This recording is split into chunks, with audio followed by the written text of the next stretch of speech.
Well, I have to tell you, I really love smart home technology, and today we are taking it outside. Inside my home, I've been trying everything over the past few years. I've got the smart speakers, smart light switches. I even have the robot vacuums, the Roombas, so I don't have to do the vacuuming anymore. Well, I want to take that outside. We're going to have a look at a line from Husqvarna, one specifically for my yard. They've got a whole line of Automowers, and these things are amazing. They basically cover any yard, and it's really kind of cool. Over in Europe, you know, as much as 25 to 35% of the homes in certain countries actually have Automowers instead of like the push or the gas-powered mowers. So it's something that's kind of growing here in Canada, and I'm excited to take that next step. We're going to have the guys from Fraser Valley Equipment come in and set up the boundary wire so that my new Automower actually stays in my yard. But I'm excited to kind of explore some of the questions that I have. You know, are these things safe? How often do they run? You know, will they work in the rain?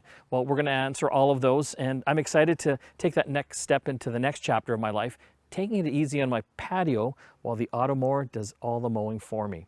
Let's check it out.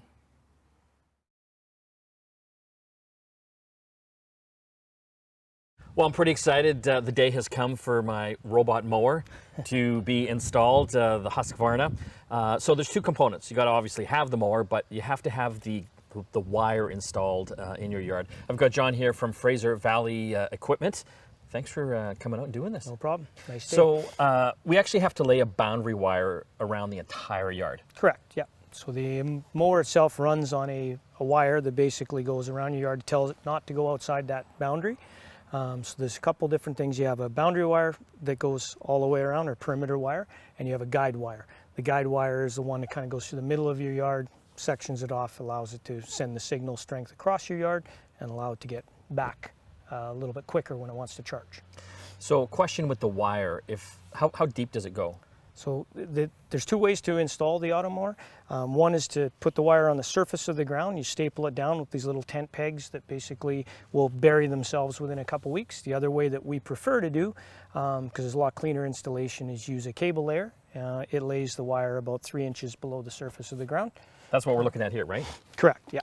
And so is this like, how's it getting underneath there? Is there a blade? So this tool has a blade that goes up and down, similar to a sewing machine, and basically runs the cable here, buries it as it goes. So the blade at front kind of digs the hole, and then the tail end of it just basically slides the wire into there and buries it into the ground. Easy.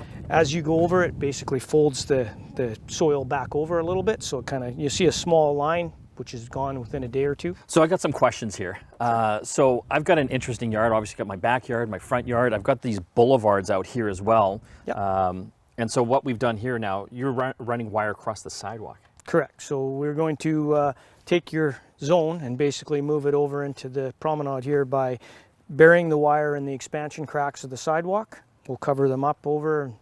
Within a week or two, all the dirt and everything that normally clogs them will be in there. So you've actually dug a little further into the so I've taken a cutoff saw and just kind of give it a little bit more of a deeper edge so that we can bury the wire so it doesn't get caught or come up with rain or anything like that. And I'll put some epoxy in when I'm done in a couple spots just to keep it from popping up, so it's not a trip hazard or somebody doesn't accidentally break the wire. So my question is, what if like people are coming walking along? Is this thing going to mow them? So the mower won't mow them over, but they may be startled if a mower comes out of your yard here and across the sidewalk. It's very slow moving. When the mower bumps into something, it just turns around and goes the other direction. Okay, so a quick question. What if someone picks it up and tries to steal the mower? So if the mower gets picked up, stolen, driven away, you get an audible alarm on the machine immediately that usually scares somebody away. Yeah. And then you get a warning on the app on your phone, on your connected Automower, that tells you that there's a problem with your mower. It's either been taken out of your geofenced area that you can set up.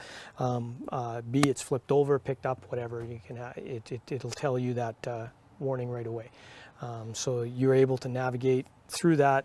Basically, if the mower is moved somewhere, because it's GPS connected, you actually get a pinpoint exactly where it is on your app. It's kind of like Find My iPhone. Exactly the same idea, yeah. And so you could just phone the cops, the mower police. That's right. Yeah, they'll come and get it. Yeah, They hunt that's those right. mower criminals Yeah, down. and it helps when they tell them exactly where to find the stolen property for sure. Yeah. Well, I read a story about some in Edmonton. I think the Parks Board was using them there, Yeah. and some people tried to steal them, but they were able to catch them. Yeah, I mean, they're useless really to anybody without having the PIN code on it. Yeah. Which is, you set it yourself. Nobody knows the PIN code. As a matter of fact, I can't reset a PIN code on a customer's machine. I have to go right to Husky directly, and we have to get permission from the owner if we're trying to fix a problem if somebody's forgotten a PIN code. Husky, is that kind of the cool? Yeah, it's short for Husqvarna, yes. Yeah, That's what all the cool yeah kids it's are what the saying. lazy guys do. Okay, let's show me the route here then. Sure. Okay, so we got the giant root right here. So what did you do in this case? So this one here, I was concerned that the mower may get high centered or caught up on this root. Yeah. So instead of trying to go over it and staple the wire down, I actually ran the wire around the root and back. So the mower now Got will it. come here, basically turn and go around. So it's just basically going to go around the S of the root here and keep it from getting high centered. So, I mean, if your regular lawnmower gets caught up on roots like this Yeah. thing will as well. Correct. Yeah. I mean, so to speak, it's a little bit different because the blade's a little bit higher up in the way the blade works. Yeah. Most cases, a regular lawnmower is not going to get high centered on here. You're actually going to end up hitting the blade Yes. on the root, which will do damage. The Automower has that disc with the 3 blades on it, so it actually, the disc may get caught on there, but the blades will just fold in if it hits anything. So less chance of getting damaged. The concern, because the Automower is a little bit more compact this way, that it could get high centered or just caught up and the wheel's spinning, that's all. So I think a lot like my my vacuums, my robot vacuums, the Roombas, it has a docking station as well. Correct. So where's the best place to put this thing? So the best place to put this thing is, you got to be near power, at least 30 feet from a power supply, because Yeah. it needs to be plugged in all the time. So eventually, what I want to do, I didn't have time, but I'm going to cut out a little hole Yeah. and stick that kind of under the deck. Do I have to worry about rain and stuff for this? No, so the mower itself can be out all the time. It's always suggested in the wintertime to take both the base and the mower inside your garage or Yeah, of course. wherever. I mean, just to prolong the life of the machine. Yeah. It can be used in the rain, so it's no problem. It's an all-weather thing.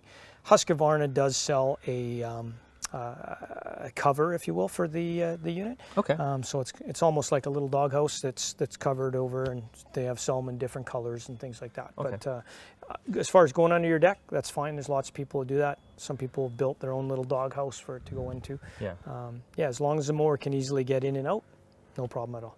Well, I'm pretty excited. You've installed the entire boundary fence. Took a couple hours? Yeah, about 3 hours total. Yep. What's the typical price range for an installation? Like, what's the range? Depends on the property and the complexity of the property, how many trees you have to go around and obstacles, flower beds, but the average is probably about $600 to $1,200 kind of range. Okay, Yeah. depending how big the Yeah, yard how big is. the yard is and how many things you have to go around.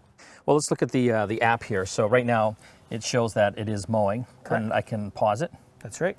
and that's sending the command. It's pretty quick, within a second. Yep. And it stops. And you can do that from anywhere. Once you're connected to the mower, whether you're in your yard or you're at work in Vancouver or on a beach in Mexico. If I'm in Mexico, I can do this too. Absolutely, yep.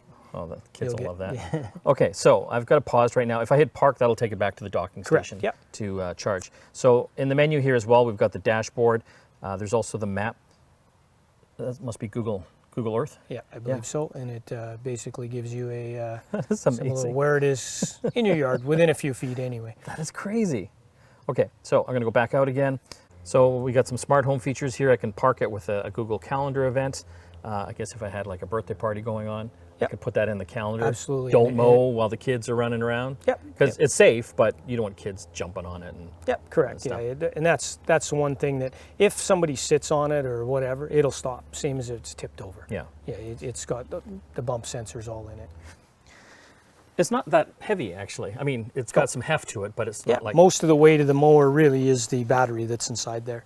So you've got wheel motors, 2 electric wheel motors that are in there. Yeah. The battery compartment and the motor that controls the blade spinning and the deck height or the blade height. So little blades come out of here. Yeah, so they're basically you've got a tiny little razor blade. That's what's cutting there, That's it. and that's it. So it's not like some giant blade that's going to just Nope. wreck No, havoc. And it takes just a little microscopic bit of grass off at a time.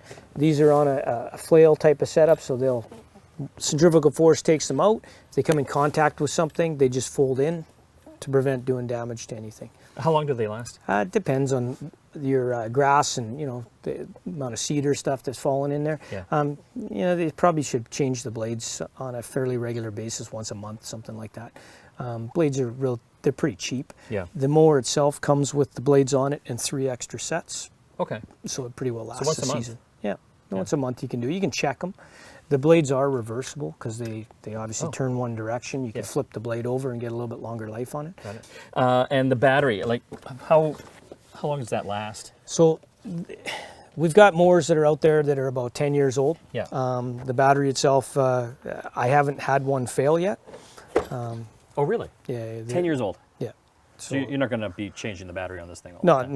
no. This particular mower's got a pretty heavy battery for the size of your property. It should last quite a long time. And so 430X, this model here, like how much runtime do you think I could get on this thing? On a full charge of yeah. battery? It's probably a couple hours, 3 hours. The mower itself will sometimes go back and charge even if it's still got lots of battery on it. Yeah. It's if it's not sensing the load, it'll say, I don't need to be cutting. I'm not going to waste the battery. I'm just going to go park again. So somehow this thing's smart enough to know all that. Yeah, for sure. That's crazy stuff. Well, thanks, John. No problem. Well, I think I've had most of my questions answered, and it's super interesting. Over in some European countries, they make up as much as 35% of the lawnmower sales, and I can see why. I think over the coming years, auto lawnmowers are going to be a big thing here in North America. And you really should check out the Husqvarna line. They've got an entire range, and they start from under $2,000. Might seem a little bit pricey, but you got to factor in your time. Like, how much time are you spending every summer and spring mowing your lawn? And especially as we look into the aging population, it's nice to have something that does it all for you. Well, now that Grover, my new Automower, is doing its thing, I think I'm going to relax and have a beer.